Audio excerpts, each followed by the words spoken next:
दोस्तों नमस्कार। आपका हार्दिक स्वागत है आपके चैनल लीगल आई में। यह अंधकार से प्रकाश की ओर चलने की व्यवस्था का चित्रण करता है। आज हम विचार करेंगे नियति के बारे में। गरुड़ पुराण में एक विचार आया है कि गरुड़ महाराज को एक छोटा पक्षी दिखाई दिया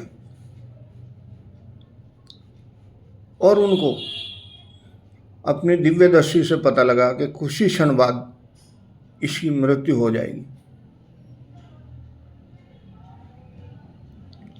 उनको दया आ गई और उन्होंने विचार किया कि क्यों ना मैं अपनी दिव्य शक्तियों से इसको ऐसे स्थान पर पहुंचा दूं जहां इसका काल ना पहुंच सके।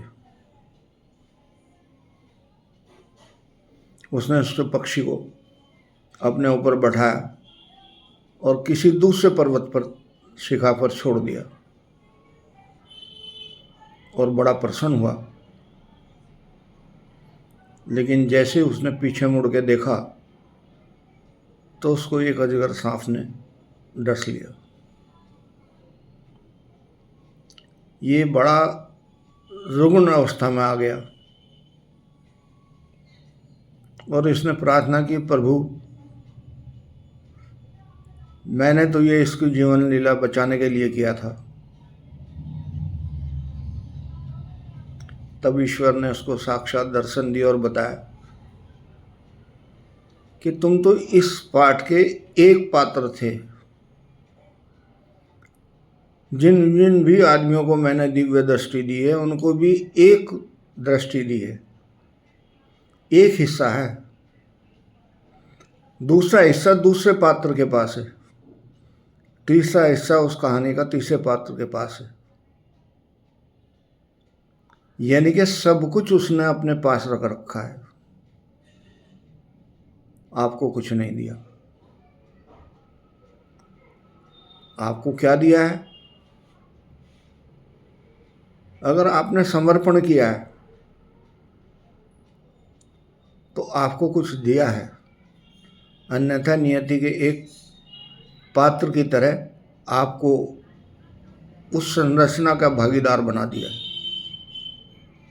और यही आपकी विषय वस्तु है। इस विषय वस्तु में समझने की चीज़ ये है कि आपकी औकात क्या है।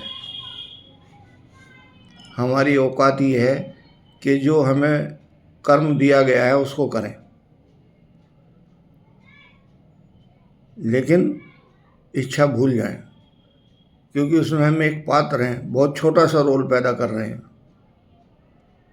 लेकिन सुपात्र बनने के लिए हम समर्पित हो जाएं, उस रोल को करते समय हम भूल जाएं कि क्रिया के लिए मैं पात्र हूं। आप ये समझ लें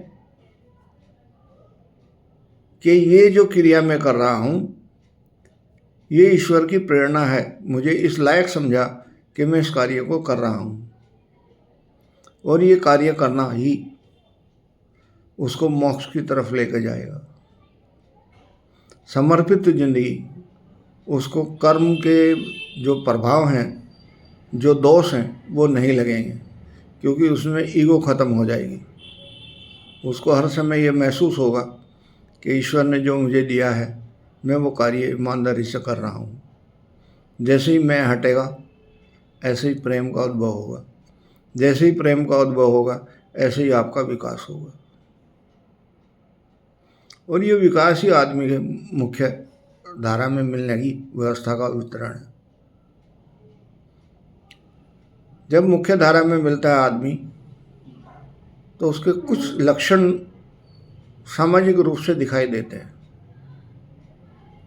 वो विनम्र हो जाता है, वो हर चीज़ में रियलाइज करता है कि उसको गॉड ग्रेस हो रही है। वो उस कार्य को पूर्णता से करता है, मनोयोग से करता है, और वो समझ लेता है कि मैं किसी दूसरे की शक्ति के द्वारा संचालित हूँ। वो संचालित शक्ति जो है ईश्वर भी हो सकता है, प्रकृति भी हो सकती है, क्योंकि उसके नियमानुसार ही मैं सारी सृष्टि में बंधा हुआ हूँ।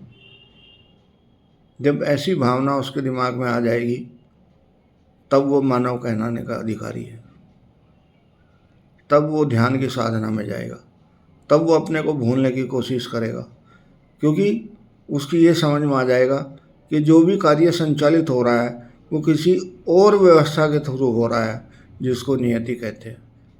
नमस्कार।